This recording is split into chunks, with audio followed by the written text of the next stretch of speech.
Hello guys, आज day 2 है of 100 days Bhagavad Gita series. तो चलिए शुरू करते हैं। श्लोक नंबर 8।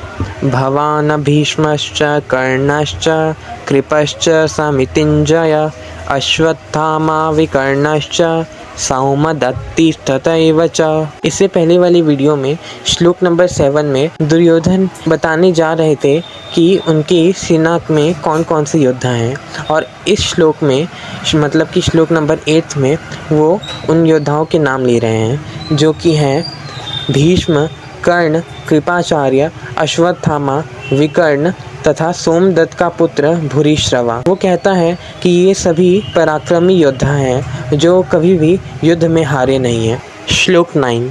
अन्ये च बहवः शूरा मदर्थे त्यक्तजीविताः नानाशस्त्रप्रहरणा सर्वे युद्ध विशारदा। इस श्लोक का अर्थ है कि दुर्योधन कहता है कि उसके पक्ष में ऐसे अनेक योद्धा हैं जो दुर्योधन के लिए अपने प्राणों का बलिदान देने के लिए हमेशा ही तैयार हैं। उन सभी के पास अलग अलग शस्त्र हैं और सभी युद्ध कला में निपुण हैं। श्लोक 8 और श्लोक 9 में दुर्योधन ये बातें कहकर अपना मनोबल बढ़ा रहा है ताकि उसे युद्ध लड़ने के लिए उत्साह मिल सके। श्लोक 10। अपर्याप्तं तदस्माकं बलं भीष्माभिरक्षितं पर्याप्तं त्विदमेतेषां बलं भीमाभिरक्षितम्। इस श्लोक का अर्थ है कि दुर्योधन आगे कहता है कि उसकी सेना स्वयं पितामह भीष्म की रक्षा में है और पितामह भीष्म कभी भी किसी युद्ध में हारे नहीं हैं। इसलिए दुर्योधन की सेना अजय है। अजय का मतलब है जिसे कभी हराया ना जा सके, जिसे कभी कोई हानि ना पहुंचाई जा सके। फिर दुर्योधन कहता है कि पांडवों की सेना भीम की रक्षा में है और इसलिए पांडवों की सेना पर विजय पाना आसान है। इस श्लोक में दुर्योधन ने जो भी कहा है उससे हमें दुर्योधन का घमंड पता चलता है। दुर्योधन को बहुत ही ज़्यादा अपने आप पे घमंड था। दोस्तों, हमें जीवन में कभी भी खुद पर घमंड नहीं करना चाहिए, चाहे हम कितने ही शक्तिशाली क्यों ना हो जाए। श्लोक 11।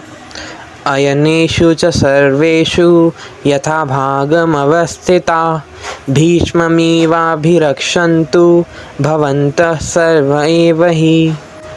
इस श्लोक में दुर्योधन अपनी सेना से कहता है कि सेना में सभी योद्धाओं को पूरी तरीके से पितामह भीष्म की रक्षा करनी है। दुर्योधन ऐसा इसलिए कहता है क्योंकि भीष्म पितामह उसकी सेना में सबसे बलशाली और सबसे महान योद्धा थे और इसलिए दुर्योधन भीष्म पितामह को खोना नहीं चाहता था। अगर भीष्म पितामह को कुछ हो गया तो यह तय है कि दुर्योधन युद्ध हार जाएगा, इसलिए दुर्योधन ऐसा कहता है। हम भी अपनी असल लाइफ में उस चीज़ को सबसे ज़्यादा प्रोटेक्ट करके रखते हैं जो कि हमारे लिए सबसे ज़रूरी होती है। श्लोक 12। तस्य संजनयन् हर्षं कुरु वृद्ध पितामह सिंहनादं विनद्योच्चय शंख दद्मौ प्रतापवान। इस श्लोक का अर्थ है कि इसके बाद ही पितामह भीष्म जो कि कुरुवंश के सबसे वृद्ध व्यक्ति हैं अपना सिंह की गर्जना वाला शंख बजाते हैं और शंख की आवाज़ सुनते ही दुर्योधन के मन में हर्ष उत्पन्न हो जाता है। मतलब कि दुर्योधन का मन खुश हो जाता है क्योंकि ऐसे शंखनाद को सुनकर दुर्योधन को लगता है कि उसकी सेना बहुत ही शक्तिशाली है और उसके योद्धा बहुत ही ज़्यादा शक्तिशाली हैं। इसलिए दुर्योधन मन ही मन खुश होता है। श्लोक 13। तथा शंखाश्च भैर्यश्च प्रणवानकगोमुखा सहस्रैवाभ्यहन्यन्त सशब्दस्तु मूलोऽभवत्।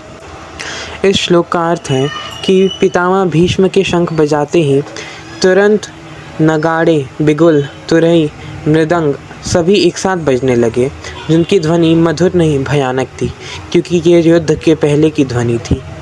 ततः श्वेतैर्हयैर्युक्ते महति स्यन्दने स्थितौ माधवः पाण्डवश्चैव दिव्यौ शंखौ प्रदद्मतु।